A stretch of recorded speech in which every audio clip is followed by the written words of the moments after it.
Well, hello there. I'm Ellen Johnson, and I'm your host of Needlepoint TV this afternoon.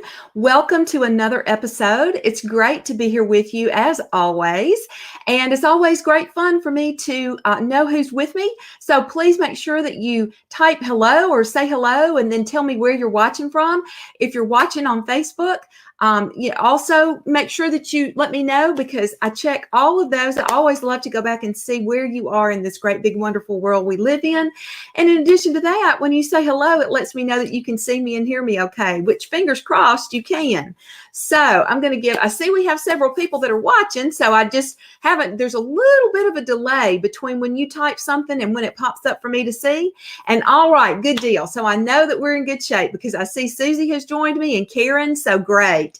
Thank you all again so very much for being here. If you're watching this as a recording, please make sure that you tell me where you're watching from as well, because I do love to know that too. And I do check back to say hello and to also answer questions after the fact, because I know sometimes you may watch our show and maybe have a question afterwards and you need to get that answered. So if you just come back here and type it in, or if you're watching as a recording, do that as well and we'll get your questions answered.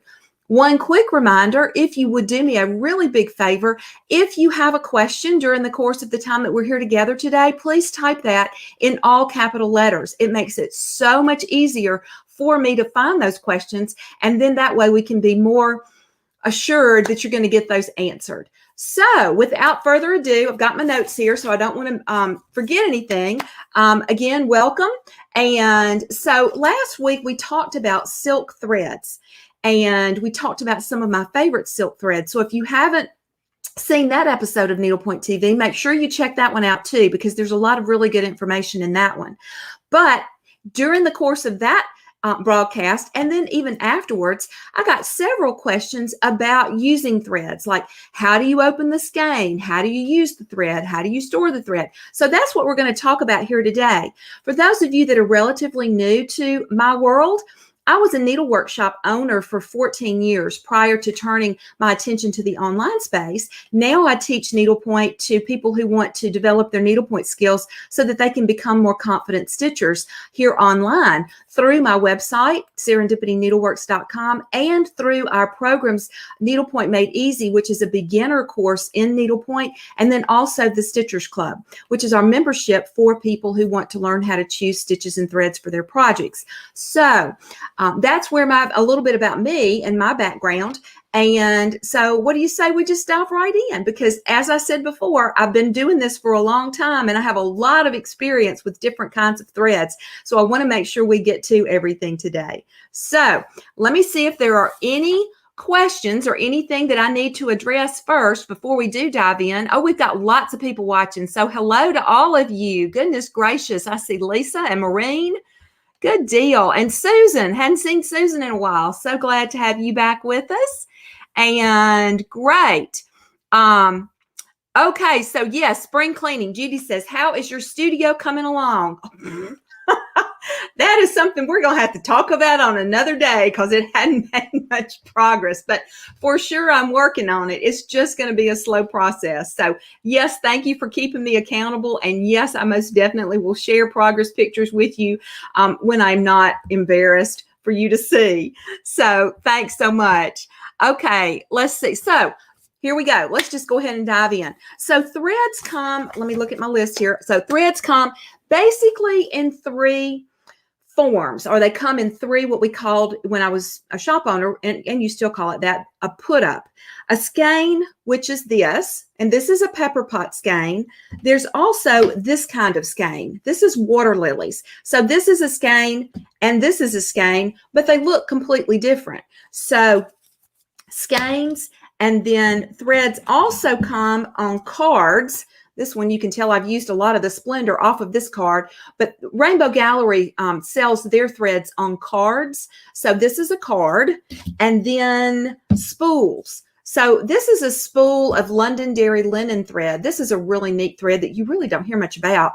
And we'll talk more about it on another day, but threads also come on spools. One that you might be more familiar with is the chronic spool. There are some really neat features about these that I'm going to share with you And so we'll get into that here in just a second. First, too, but like I said, I wanted to share with you those different ways that threads are available for you to purchase, or how you might find them when you go to, if you order threads from a shop and you get a package that has some beautiful threads selected for you. If you've not done a lot with needlepoint threads in the various forms that they come in, then you may be a little bit puzzled about how to actually open the skein and get started using it. So that's one of the things I want to share with you first. So divisible threads are threads that are, some people call them strandable, but they're threads that are made to be divided. So you can see, when I hold that up there, you can see that there are multiple individual strands that make up the single strand that, let me do it like this so you can see it better, the single strand that is in the skein. Then you also have single strand threads, and I think this is going to be easier for me to show you. You have a single strand thread that's not made to be divided, or that's not divisible. So it's meant to be used as it is off the skein. Or in the case of, like with rainbow linen, this is rainbow linen, another rainbow gallery thread. It's made to be used directly off the card. Chronic is an example, directly off the spool. So these are single strand threads, threads that you're not supposed to divide. Then you have multicolored threads, which includes everything from hand painted, hand dyed, over dyed, and space dyed. So they're all different ways to get multiple colors onto a strand of thread. And so what we're going to talk about specifically today is how I handle the threads from the Karen collection, which is, those threads are hand painted. And we do have articles on our website. If you're curious about some of these things that I'm talking about today, you might want to go over to our website and use the search function there to maybe look up silk threads or metallic threads. And you can definitely get some more information if there's something that you'd like to know a little bit more about. And if there's something that you'd like to know more about, feel free to type it in the comments box too, because I'm always happy to entertain new ideas for future episodes of Needlepoint TV. So let me see. Okay, I need to get rid of something here has popped. There we go. All right. So, yes. So Linda, I am so glad that you're able to be here with us today too. And so we have someone who said folks should understand there are threads with multiple plies, but are not strandable. So yes, that is a very good point. So this is a thread that would be that case. This has multiple plies, and I think this is what she's talking about, but it has multiple plies. But it is not meant to be divided, so you don't take it apart. I know another one that we talked about last week is trebizond, and that's actually on the Serendipity Needleworks website. I mentioned how you can divide trebizond, but more details there without going down a rabbit hole here today. You can divide it. It's not necessarily made to be divided, but it can be. And so that makes it a whole nother animal altogether. So, all right, let's get to our strandable or divisible threads. So some examples of those would be Splendor, which comes on a card like this. Would also be Soie Cristal, which comes in a skein like this. Another one would be Water Lilies, but I don't want to get too far ahead. Wait, let me see. Well, I'll tell you what, let's just stick with those two, because Water Lilies is also a multicolored thread. So divisible threads are going to be those that are made for you to divide. DMC cotton embroidery floss is another example, perfect example of a divisible thread. So anything that you can take apart and then put back together again in your needle to work with is basically, for just our purposes here today, what we're going to think about when we're talking about strandable or divisible threads. So how I handle those is with Splendor, all you have to do is just simply unwind it off the card to the length that you want to use. And I typically recommend anywhere from 18 to 20 inches when working with Splendor. You cut it off, and then you just pull off how many strands you need to use to work with for your project. I'll tell you what, I'm going to me keep an eye on the clock here because I want to make sure that I'm mindful of everybody's time. I could talk about this stuff all day. And, you know, I mean, get yourself not a cup of coffee, a pot of coffee, because I could talk. But anyway, so what you do, so we're going to have to make sure that we don't go too long. So what you do, you cut your thread, and this is actually longer than I should have cut it, but you see this is the divisible part. When you tap the end of Splendor, what it does is it breaks open into it, or what we call flowers, open into little bundles. And of course, I cut my fingernails so they're not, I don't have anything to grab with very easily, but you can see it breaks apart into three, wait, where's the other one? There it is, into three little bundles of 4 strands each. So what you're going to do when you're using this thread, you'll pull out however many, and when you're using Splendor, I pull out 1 bundle at a time. And then once I've pulled out that 1 bundle, then I'll open that up, I'll tap the end of it like that, and then I'll pull out 1 strand at a time. And I lay those down on the table and just one at a time. And in the beginning, when you first start using divisible thread like this, you need to go slowly because you don't want to create a tangle. And until you get used to the feel of dividing thread like that, then you know, you just want to take it slow. I went a little bit faster there because I'm used to doing this. I do it every single day. So but what you do then, once you pull them apart, then you put them back together and you thread them in the eye of your needle, and you're ready to start stitching. And the reason you do that is because you want the strands to lay side by side on the surface of your canvas. You don't want them to be all twisted up. So whenever you're working with a divisible thread, and you have more than 1 strand in your needle at a time, you want to make sure that you use a laying tool. Now, a laying tool, which is a whole nother episode, is this. It's a stick, and it can be made out of any number of materials, but it's a stick that you use to lay the threads on the surface of your canvas. So that's a laying tool for those of you that are not familiar with that term. So what I do when I'm finished working with a divisible thread, like say I've been stitching along on a project and I'm finished, I take my cards of Rainbow Gallery threads, and I know some of y'all are going to go, why? But this is just how I do it. I store them in a floss away bag like this. So I love my floss away bags. These are great for cards, for spools, for skeins. You can use them for any kind of thread that you want to store. The neat thing about them, you can put the color number and the name or the manufacturer, whatever you want to put on that little white box. It has a hole punched in it so that you can get yourself some of those binder rings, and you can put all of the threads that you're using for a particular project on a binder ring. And then when you're finished with your project, you can take these and you can put them in whatever you have to store your threads in. I right now am using plastic bins, little plastic.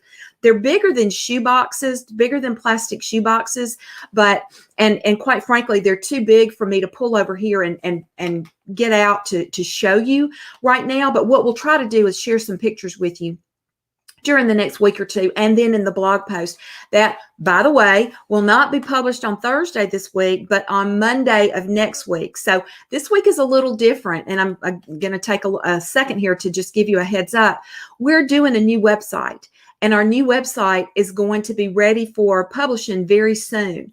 And so this week we're doing some testing and some stuff like that. So Thursday and Friday of this week, our website will not be online. So that being said, I didn't want to tell you to go look for the new blog post on Thursday and then you try to get to it and you can't because we're testing some things out. So check on Monday and we'll remind you that it's there. But we will be sharing some pictures of my containers that I use and how I actually store by color, because I store my threads by color. So I have on my, and let me see if I have it here. Wait a second. Well, no, I don't. But I don't think. No, I don't. But let me show you this.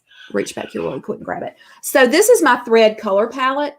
So I have all of my threads in my stash are organized by color. So these are all the colors that are on the color wheel, with some neutrals thrown in for good measure down here on the end. So I have a box, plastic box that had that one for each one of these colors. So, and then I have neutrals and I have golds and silvers. And so anyway, that's how I organize by color. And then within the colors, inside the color boxes, I will take all of the silk threads that are of the same kind, and I'll put them on a binder ring and put them inside the box, so that if I'm looking for a red silk and I need a single strand red silk, then I can pull that ring out and take a look at what I have. And then I can do the same thing if I need a red metallic. I can pull all the metallics out and see what I have. So within the colors, I have it divided by thread type. Now, there are some cases where, you know, silk and strandable. So if I've got with the silks, I have it done by stranded and non-stranded. And I'm trying to think with the wools, it's the same. It's really with the wools, it's more by the weight, because they're different weights. So anyway, but that's, you know, like I said, that's another aside. One thing I wanted to make sure that I shared with you was how I deal. That's how we deal with the threads that come on a card. So let me wrap, and when I'm done, this is another example. So when I've cut off a piece, what I do is I tie a knot in the end that I cut, so that I know which end was the end that got cut. And then I'll take and wrap it around, put it back around the card, just like that. And then it gets popped into a floss away bag. So it's ready to go live with its friends in the green box. So I'm going to put that one over there. And then let's see. Now let me check. Let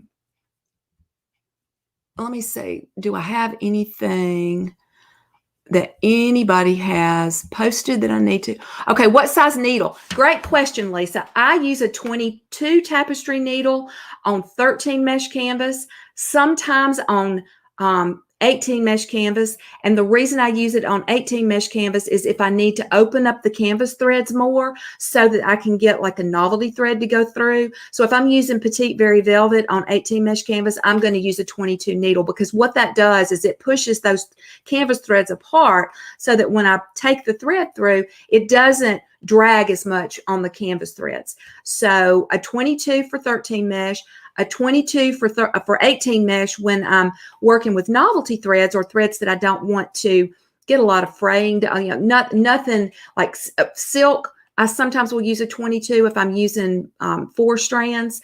I'm trying to think what else might be an example.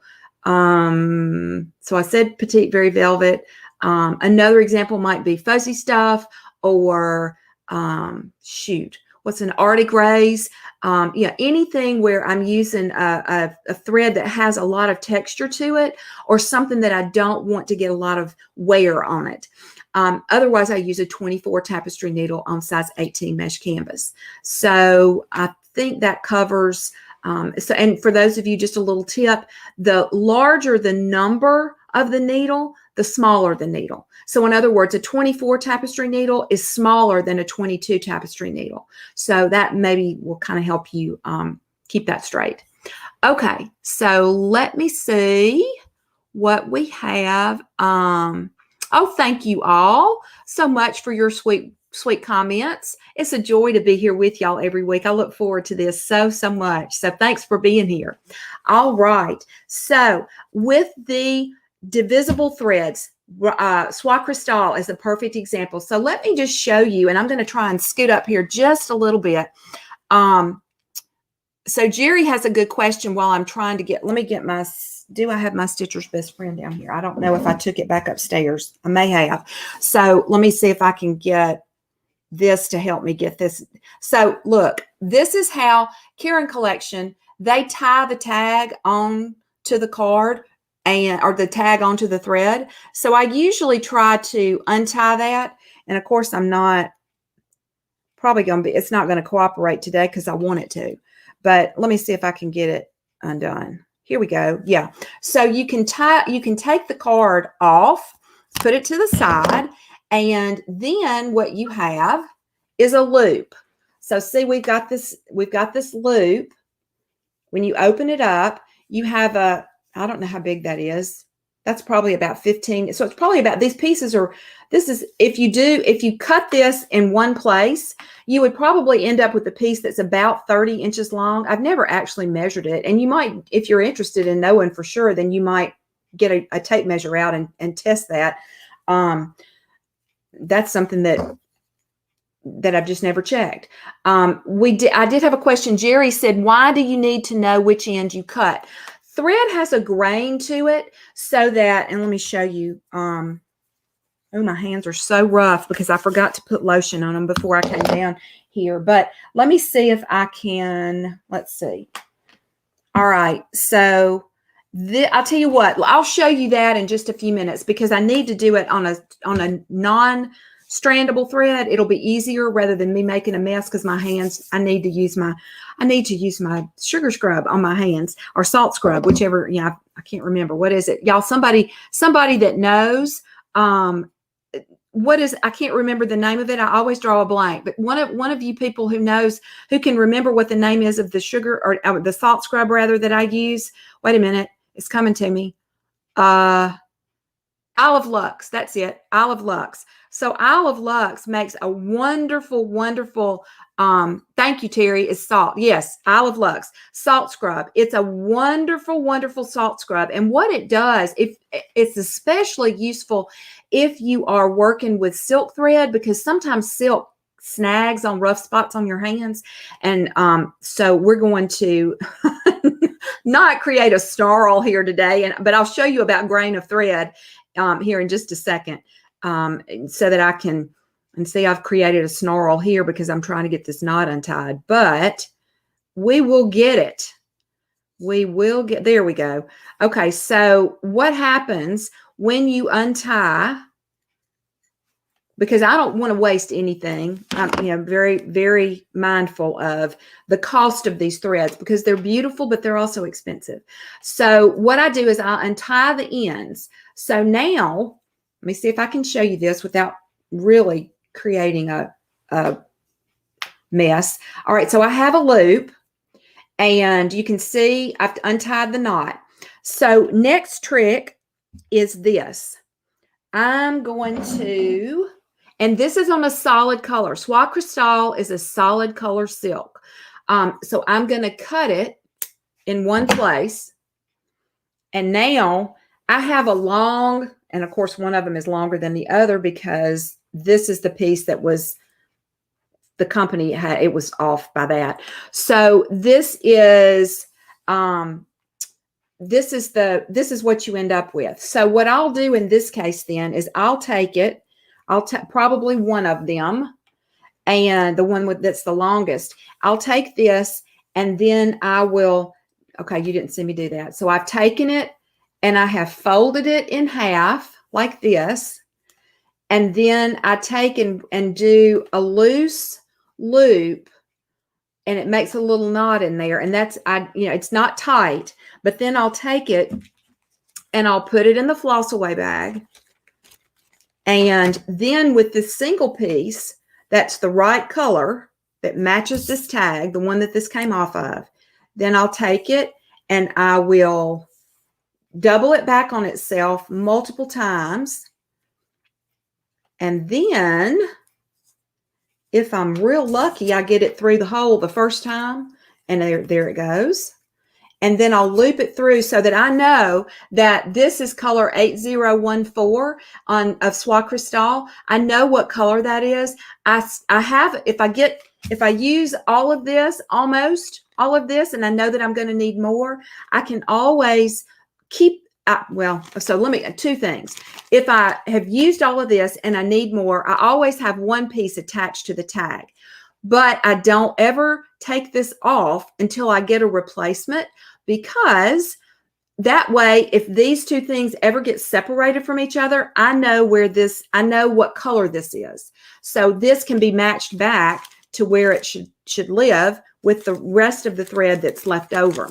So that's how I handle and how I store the the divisible thread. So we've got Splendor on a card, which is this, and then a divisible thread and a skein, which is Soie Cristal from the Karen collection. So now let me scroll back up. Let's see. I think, yes, Jane, we're having beautiful weather here today, but I know the humidity's coming. I mean, it's not here now, but it's a gorgeous day. Thank you. I hope y'all are having pretty weather wherever you may happen to be.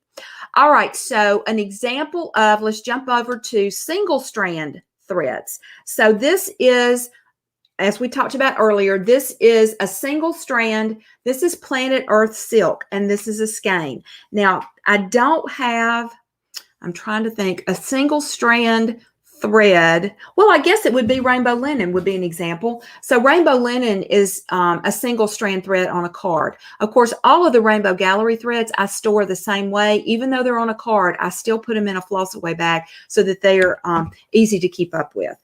All right, so for this, I'm going to, because these knots are always really hard to get out, they are tied too tightly to pick out. You can clip the tag away from the skein. And when you do that, what happens is you end up, it opens up again into a big loop.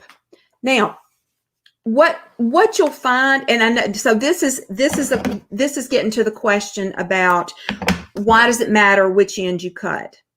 Okay, so off of the Rainbow Gallery card, when I cut the strand, I like to know which end I cut and which one is the one that should be threaded through the eye of the needle, because the end that I cut is going to be the end that is going to be where the waist knot is or where I anchor. So and this is just really just for the Splendor or the threads that come off the cards, you want to make sure that your thread is you're stitching with the grain instead of against the grain. Now, I will say this, you probably are going to want to test that just to be sure, and I'm going to show you now how to do that.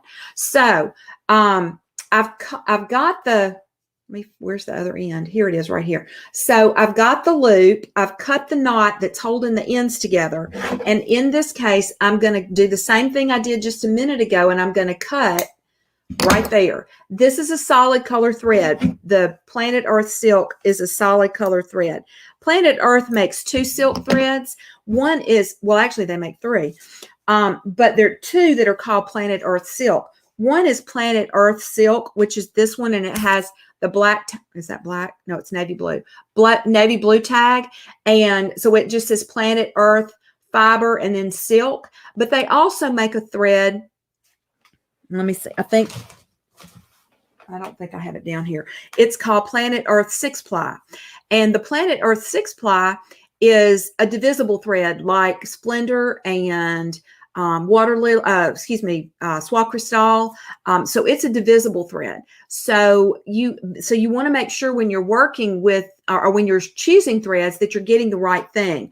The Planet Earth silk that has the navy blue tag like this, that just says Planet Earth silk fiber, or Planet Earth fiber silk. This is the one that is best for 13 mesh canvas. And so it's in fact, it's the only one that's pure silk. And I'm sure there's probably another one that I'm just not thinking of, but off the top of my head right now, it's the only one I can think of that at least, let's say, is readily available for 13, that you can get your hands on easily for 13 mesh canvas, where you only have to use a single strand and you get complete coverage where there's no canvas peeking through. So you now have a long piece, and I'm going to say this is about 1 yard long. So what you're going to do in this case then, to determine which end you should thread through your needle, you're going to take your hands and run it down the length of the thread. Use to hold the thread, one end of the thread in one hand, and then use your other hand to slide the thread through your fingers. All right. Now, what you have to do when you finish doing that is turn it around, use the same fingers, and go the other way. Now, I can see this. I don't think you're going to be able to see this, but I know that this is going against the grain because it's fuzzing up as I'm running my fingers down it. It's kind of okay. So silk thread, this thread is spun silk. It's not filament silk. Spun silk thread is made from the broken pieces of cocoons from silkworms. So it's short fibers. Filament silk, which is a thread like, well, Trebizond is a filament silk. So filament silk is the long, unbroken pieces or the very long strands of a cocoon that has been unwound without any breakage. So if with this, in this case, because this is made out of spun silk, I'm going this direction and I'm seeing little fuzzies pop up. When I turn it around and go this way, they're smoothing down. And so it's not, so I know that the right way to thread this is to put the end, when my fingers are going this direction and it feels smooth, I put that end in the eye of the needle and I put the knot for the waist knot in the other end. So some threads, I'm going to just come back and tell you, some threads you're not going to be able to tell that much of a difference with. And if you can't feel it with your hands, don't spend a whole lot of time trying to figure it out. Just go with what you think is the best. And if you run into problems with stitching, then at that point, I would say stop and try threading the other end through the eye of the needle and see if it's easier to work with that way. But that's the reason that I like to know, or like to keep up with that, is I like to know which end I want to thread through the eye of the needle. So that's a long answer for probably more than you ever wanted to know, but at least now you do. So, all right, so let me see. Let's see okay, so here we go. So Pamela has a good question. How do you estimate how much thread you need for a project? So that's a really, really, really good question. And I have somewhere, I can't remember right now where it is, but somewhere I have, and I'm going to make a note, we have a estimating thread. You may check on our Pinterest, somewhere on one of our Pinterest boards. I think we may have it there, but it's how to estimate the amount of thread that you're going to need. So the short answer is there's a formula, okay? And rather than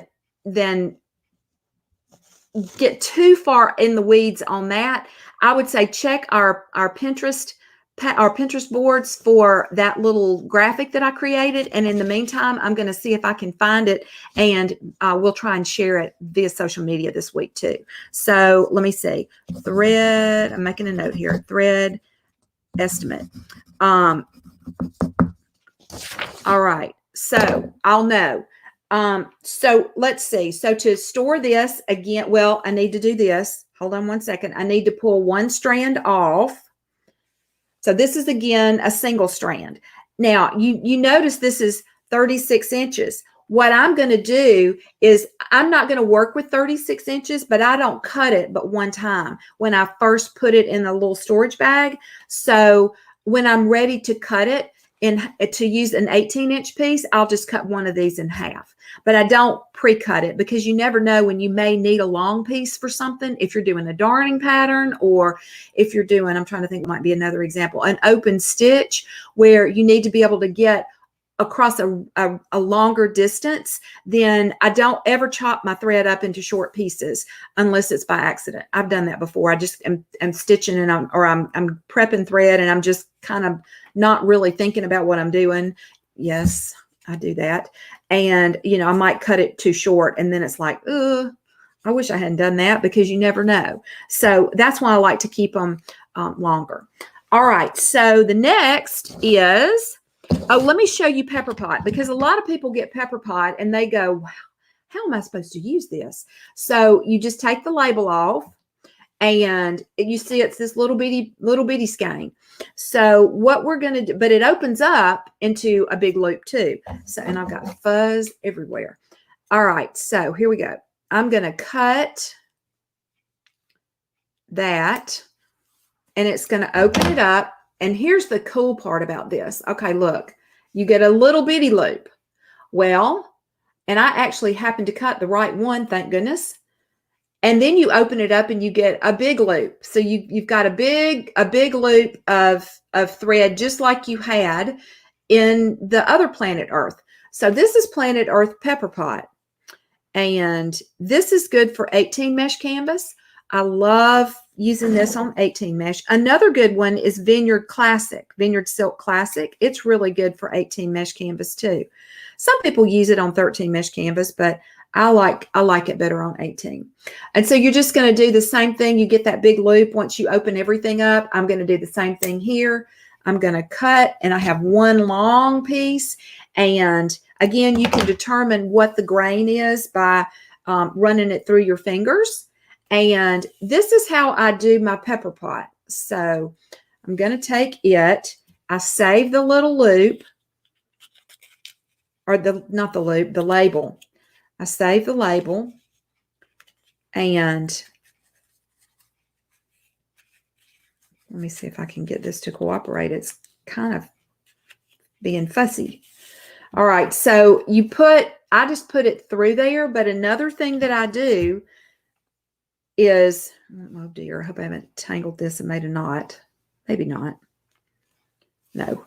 All right, so then I'm going to just like I did before, I'm going to double the thread back on itself. And I probably should have done this before I put that through there. I'll just take it out. So, all right, so I've got my label, and I'm going to put that loop of thread through just like this. So it'll slide back and forth. And I tie this in a loose, like a little loose knot. I'm not going to cinch it down really hard because I'm going to want to be able to get it off later, but that's how I keep up with what color that is. And then I can slip this through. Like I said, my hands are so rough. Let's see. I can slide that through. Come on, here we go. Slide that through, and then I can just tie it like that and put it in its little storage bag. So that's how I handle pepper pot silk. And the very last is water lilies when we're talking about multicolored threads. I did want to let me do this first. Let me show you let's talk about these chronics first, or these ones on spools first, because the chronic spool has a really neat feature. So if you get a spool of chronic like this, you may notice that the thread goes up into the cap. And I don't know how well you can see that, but it goes up into the cap. This cap, you can pop this cap up with your thumbnail so that you can get your hand or your fingers down in there to get that thread out. And the nice thing about that little cap is that, if you leave this in your project bag and you don't secure the end in the cap, these threads will come off the spool, and you'll just have a big bird's nest of metallic thread in your project bag if you're not careful. So the nice thing about this is when you're finished working with chronic thread or any thread on a spool, you can wind it around and then take it back up. Let me see if I can do this so you can see it. Take it back up into the cap like that, and then push the cap back down, and then your spool done come unwound in your bag. And Trebizond, any threads from Access Commodities, Trebizond, Londonderry linen, Soie Perlée, Accentuate, they have that kind of pop-up cap too. So you can see, I think you can see, maybe you can see, wait a minute, let me get it up closer so you can see. See, I'm going to do this. It pops down. So it's the same thing. You can pull on the end of the cap, and you see that little space there. And then you can let me do it on this end because this is the end that the tail is in. So if I pull that up, then you can see I can take out the linen thread, and I can cut off whatever I need. So if you wanted to then, wrap it back around, then you wrap it back around the cap, and then you pop the cap down, and that's going to hold it in place. So I usually keep these in floss away bags too. Again, the reason being I keep the different kinds of thread on those rings in those bags in my plastic boxes. So that's the spool, the lowdown on the spools. Finally, when you have a multicolor thread, rather than take your skeins and open them up and cut them anywhere, if you look at a skein, and let me see if I have one down. I think I know I do. Hold on one second. So this is an example. Whoops. Okay, I'm all thumbs. Hang on. So this is an example of watercolors. This is watercolors from Karen Collection. This is a hand painted thread. So if I were to open this up, well, I tell you what, let me do this. Let me reach back over here because I have one that's already, oh goodness. All right, so this is Encore. This is a multicolor thread. So if you look at Encore, or any multicolor thread for that matter, you'll see that there's many times that there's a pattern to the color. And I forgot to find the end. I was color matching this, and I may have just made the biggest mess ever. No, there's the end. Okay, so let's see. Where did it go? Here it is. All right, so when you have, so for example, when you are looking at a multicolor thread, you'll see that as you move or slide it across, this one goes from teal to blue to purple to burgundy to orange to gold to green. So it's got a lot of different colors in a long continuous run. So what I like to do when I'm working with multicolored threads, we'll tackle that later. What I like to do when I'm working with multicolored threads is instead of cutting it, I'll take that skein and open it up into a big loop, just like I showed you for all the others. And then I wind it into a ball like this. So what happens in that case then is I can wind off however much I need, and then cut and tie a knot in the end that I cut so that I know which was the end that came off the ball. But what that does is it preserves the flow of colors on your of your skein rather. So I store these like this in a floss away bag. And again, it's the same thing that I do with all of my threads. I like to keep a strand on the card so that if the card gets separated from the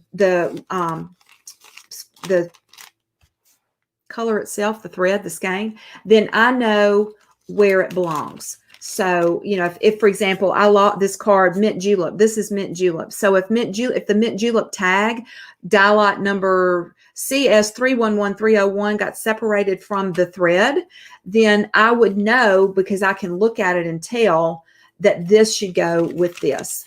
So that way I'm keeping up with the die lots that I have. If I need more of a particular die lot, I always know what thread, you know, what the color is and what the die lot is. So that is how I handle my multicolor threads. And I do that with all the multicolor threads that come in a skein. So if it comes on a card like that Encore did, it's a little bit different. You know, you can just wind it off just like you can any other card from Rainbow Gallery. Just wind off what you need, and you don't have to worry about it being in some kind of a ball or something like that. You can use thread winders if you have. They make really pretty ones. Saju makes really pretty ones that you can wind around. You don't necessarily have to wind it into a little ball. I just have done a lot of knitting in my lifetime too, and so I'm really used to winding things into a ball, and I can do it pretty fast. So, and you could wind it around an index card or whatever, but just, you know, just know that if you keep it in that if you keep that continuous flow of color intact by not cutting the thread, it just makes it a lot easier if you're, you know, if you're working on a project and you don't want that to be interrupted in the stitch pattern that you're doing. So, all right. Okay. Oh, I'm so sorry. Somebody said that they were on Facebook and it kept going back. Oh dear. I don't know what happened there. I'm sorry. But I'm glad. Well, wait a minute. I hope you're here and are able to watch now. So, okay. So, short quickie review there. We have talked about the skeins of divisible thread. We've talked about the skeins of non-divisible thread, and we've talked about the skeins of multicolored thread, and we've talked about the spools and the cards. So those are just some of the ways that I tend to store my threads, how I tend to prepare them for stitching and then store them when I'm finished. And I you know, that's, I'm going to ask now, okay, Anita's got a great question. How do you keep Threadworks since it comes already cut? So in that case with Threadworks, and hang on, bear with me. If I can reach over here, I'm pretty sure I do have Threadworks. I do. All right, so Threadworks, this is an example of what Anita is talking about. So Threadworks, this is an example of their chronic fine braid that has been dyed. And so it comes on and I don't remember, I'm not sure it still comes like this, but it used to come like this. So what happens is you've got the card, it has the number on the back, and then you have this cute little twist. So what do you do? So what I do is I open it up like that, and then I'll take all of these pieces. You know, they're all, you can see they've been twisted up for a while, so they've got those little kinks in them. And you can run your fingers over those, you know, 10, 15 times, and that'll help straighten it out some. But what I do with these is I just leave them in all one length like that. And then as I need them, if I need to cut it shorter, then I will. But I typically, even though this is longer than what I usually work with, a lot of times I will work with the Threadworks in one long piece like this. It does depend on what the application is. I mean, you know, if it's just doing an accent portion of a decorative stitch, then I'm not going to use that long piece necessarily. But I do keep them all in one, like I don't cut this. I keep it all in one piece. And then you can take it and, well, in this case, that part's torn, but I can run it, and I don't know that I'm going to be able to do this on camera for y'all right now because, you know, hey, what is it whenever you try to do something, when you want to show somebody how to do something, does it ever cooperate? No.